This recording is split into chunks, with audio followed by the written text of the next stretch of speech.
जय माता दी दोस्तों, कैसे हैं आप सभी। आशा करता हूं दोस्तों आप सभी अच्छे होंगे, स्वस्थ होंगे।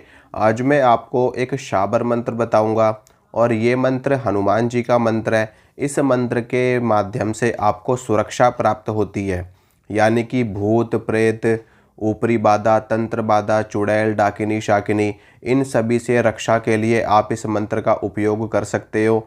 अगर आप कहीं साधना करने गए हो, कहीं पे बाहर आप साधना कर रहे हो, शमशान में साधना कर रहे हो, जंगल में साधना कर रहे हो, नदी के किनारे साधना कर रहे हो, तो उस स्थान पर भी हनुमान जी का ये शाबर मंत्र आपको सुरक्षा प्रदान करता है। इसके अलावा आपको डर लग रहा हो, आपको ऐसा महसूस हो रहा हो कि हमारे आसपास कोई भूत प्रेत है, तो आप इस मंत्र का जप करेंगे तो इससे आपके चारों तरफ एक सुरक्षा कवच बन जाएगा और उस कवच के माध्यम से आपको सुरक्षा प्राप्त होगी। इसके अलावा इस मंत्र से आप धागा बना सकते हो। इस मंत्र से जब आप इस मंत्र को सिद्ध कर लोगे, सिद्ध करने के बाद में जिस भी व्यक्ति को आप इस मंत्र का धागा बना करके दोगे, उस व्यक्ति की पूरी सुरक्षा होगी हनुमान जी की कृपा से, हनुमान जी के आशीर्वाद से। और कोई भी भूत बाधा, प्रेत बाधा, तंत्र बाधा उस व्यक्ति को नहीं परेशान कर पाएगी। जो अगर आप इस मंत्र को सिद्ध कर लेते हो तो हनुमान जी महाराज का एक दूत हमेशा आपकी सुरक्षा में रहता है, हमेशा आपकी सुरक्षा होती है और कोई भी भूत प्रेत आपको छू भी नहीं सकता। इस मंत्र का सबसे ज़्यादा उपयोग जो साधक होते हैं, जो भगत होते हैं वो करते हैं, क्योंकि वो अलग अलग जगहों पर साधनाएं करते हैं, तंत्र साधनाएं करते हैं, उग्र साधनाएं करते हैं। तो ऐसे में उनको खतरा बना रहता है कहीं कोई भूत उनके ऊपर अटैक ना कर दे, कोई प्रेत उनके ऊपर, कोई जिन्न उनके ऊपर अटैक ना कर दे, या फिर जो बड़ी शक्तियाँ होती है उनके साथ में बहुत सारे छोटी मोटी भूत प्रेत जिन्न खबीस ये सभी चलते हैं, तो वो सभी शक्तियाँ उस साधक को अटैक ना कर दें। तो इसलिए इस मंत्र को सिद्ध करना बहुत ज़्यादा अनिवार्य है। इसके अलावा अगर आप इस मंत्र को सिद्ध करके रखते हैं तो आपको कभी भी भय लग रहा हो, आप कहीं पे सुनसान इलाके में जा रहे हो, कहीं आप रात्रि काल में आप अकेले गुजर रहे हो किसी रास्ते से जहाँ पर भूत प्रेतों का वास हो, तो उस स्थान पर भी आप इस मंत्र को पढ़ करके अपनी सुरक्षा सुनिश्चित कर सकते हैं। और हनुमान जी महाराज की कृपा से इस मंत्र का प्रयोग कभी भी खाली नहीं जाता। आज तक जिसने भी इस मंत्र का प्रयोग किया है और इस मंत्र को सिद्ध किया है, उनकी बेहतरीन सुरक्षा हनुमान जी की कृपा से होती है। तो मैं आपको इस मंत्र की सिद्धि बताता हूँ, फिर आपको मंत्र की जानकारी भी देता हूँ। तो इस मंत्र को आप एक दिन में सिद्ध कर सकते हैं। उसके लिए आप होली पे कर सकते हैं, दीपावली पे कर सकते हैं, और अब महाशिवरात्रि है तो महाशिवरात्रि पर भी आप इस मंत्र को एक दिन में सिद्ध कर सकते हैं। इसके अलावा नवरात्र के समय में भी आप इस मंत्र को सिद्ध कर सकते हैं। लेकिन नवरात्र में अगर आप इस मंत्र का जप करेंगे तो आपको 9 दिनों तक इस मंत्र की साधना करनी पड़ेगी। बाकी के दिनों में आप एक दिन में इस मंत्र की सिद्धि प्राप्त कर सकते हैं। इस मंत्र का जप करने से पहले आपको हनुमान जी की विधि विधान के साथ में पूजा करनी पड़ेगी। हनुमान जी के समक्ष देसी घी का दीपक आपको जलाना पड़ेगा, धूप बत्ती, और हनुमान जी को भोग प्रसाद अर्पित करना पड़ेगा। भोग प्रसाद आप अपने सामर्थ्य के अनुसार हनुमान जी को चढ़ा सकते हैं। लड्डू चढ़ा सकते हैं, मिठाई चढ़ा सकते हैं, रोट बना करके हनुमान जी को लगा सकते हैं भोग में। और भी जो भी आपकी श्रद्धा हो, जैसा आपका भाव हो, जैसा आपका विश्वास हो, जैसी आपकी औकात हो, जैसा आपका सामर्थ्य हो, उसके अनुसार भी आप हनुमान जी को भोग प्रसाद अर्पित कर सकते हैं। हनुमान जी को चोला आप अर्पित कर सकते हैं। हनुमान जी को जो भगवा रंग होता है, जो संतरी रंग होता है, उस रंग का वस्त्र भी आप हनुमान जी को अर्पित कर सकते हो। झंडा आप अर्पित कर सकते हो, लंगोट आप हनुमान जी को अर्पित कर सकते हो। इसके अलावा हनुमान जी को आप संतरी रंग का अंगोछा, गमछा और स्वापी ये भी आप हनुमान जी को अर्पित कर सकते हो।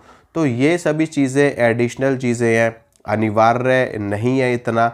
हाँ, जो लोग कर सकते हैं, जो लोग भगवान को अर्पित कर सकते हैं, वो लोग ज़रूर दें, क्योंकि भगवान हनुमान जी महाराज सब कुछ जानते हैं, सर्वज्ञ हैं, कण कण में वास है उनका। तो उनसे कुछ भी छुपा नहीं है। वो जानते हैं मेरा कौन सा भक्त गरीब है और मेरा कौन सा भक्त मुझे दे सकता है, मुझे देने लायक है।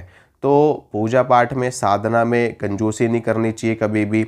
दिल खोल करके साधना करनी चाहिए। इससे भगवान की बड़ी विशेष कृपा उस भक्त को प्राप्त होती है, क्योंकि भगवान ये जानते हैं कि हमारा सामने वाला भक्त देने लायक है और उसने हमको खुल करके दिया, तो भगवान भी वो चीज़ देख रहे हैं और वो उसका कई गुना आपको वापस लौटा देते हैं, क्योंकि वो आपसे प्रसन्न हो जाते हैं। और होने के बावजूद भी अगर आप नहीं करते भगवान के लिए, तो भगवान भी फिर आपके लिए आगे नहीं बढ़ते।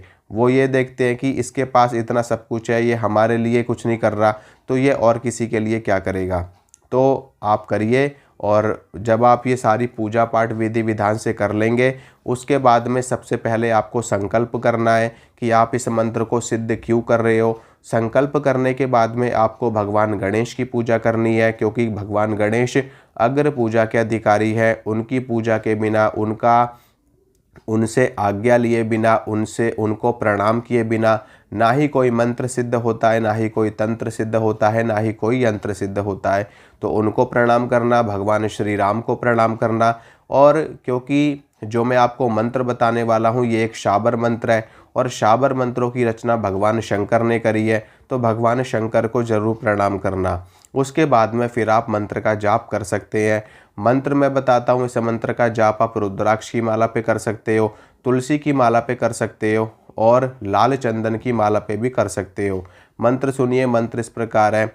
ओम नमो वज्र का कोठा जिसमें पिंड हमारा बैठा, ईश्वर कुंजी ब्रह्म का ताला, मेरे आठों याम का यति हनुमंत रखवाला। मंत्र दोबारा सुनिए। ओम नमो वज्र का कोठा जिसमें पिंड हमारा बैठा, ईश्वर कुंजी ब्रह्म का ताला, मेरे आठों याम का यति हनुमंत रखवाला। ये शाबर मंत्र है। इस मंत्र की पूरी 5 माला करी जाएंगी।